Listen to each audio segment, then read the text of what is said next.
Hey folks, this is Mr. Laubach. Thanks for joining me here. In this video, we're going to quickly go over the ideological differences between Thomas Jefferson and Alexander Hamilton. As you can see them here, this over here is Thomas Jefferson. You can see he dutifully has his mask on because of the pandemic. And this is Alexander Hamilton on this side, also with his mask on, although they're not really lined up with their nose too well. So what we'll do, we'll go over a graphic organizer. In this graphic organizer, we're going to go over what is known as the first party system. And the first two political parties were the Federalists and then the Democratic Republicans, also called the Jeffersonian Republicans. Don't let this confuse you between the Democratic Party and the Republican Party. They were actually different. So the Federalists were led by Alexander Hamilton, and the Democratic Republicans or Jeffersonian Republicans were led by Thomas Jefferson. And the big dispute was, what should be the nature of this new federal government? Who should have most of the power? Now, this is Alexander Hamilton on this side. He was the Secretary of the Treasury under George Washington. And on this side was Thomas Jefferson. He was the Secretary of State. And they fundamentally just disagreed on what the role of the federal government should be. So we'll go over some of the major things.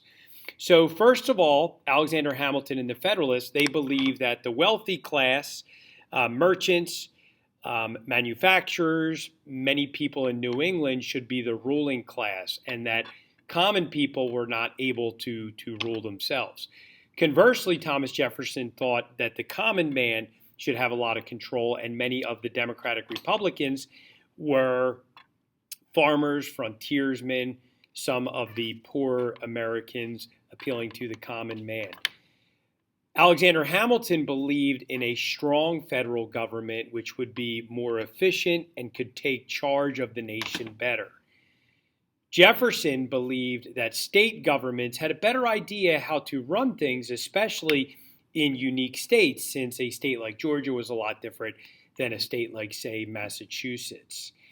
Hamilton had emphasis on manufacturing, which was in its infancy, and believed that manufacturing and industrialism was the future of the American economy and society.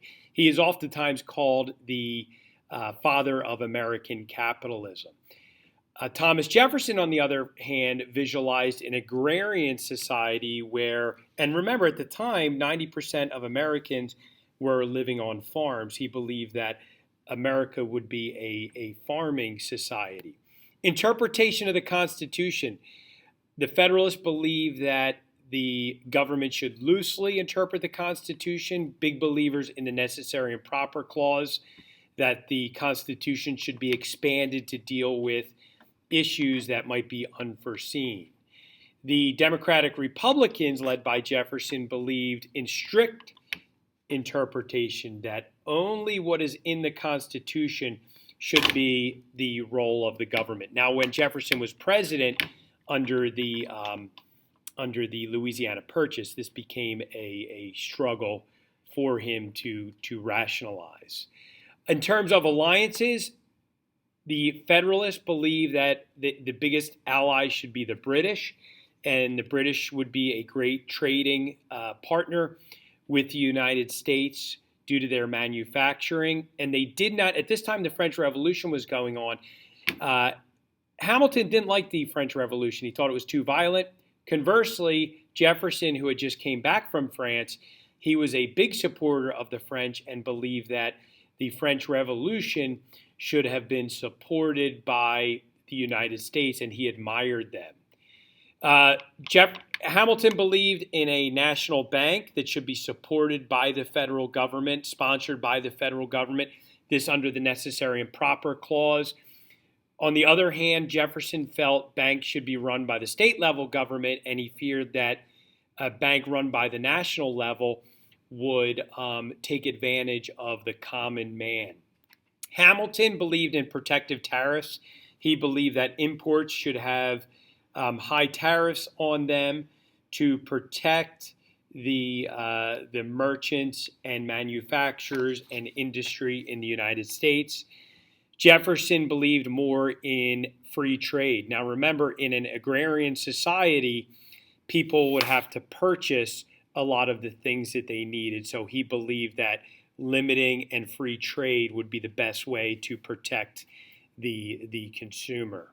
And something to think about is, according to what you've learned, which leader would American business owners favor the most and why? That might be obvious to you, but you can maybe brainstorm on that.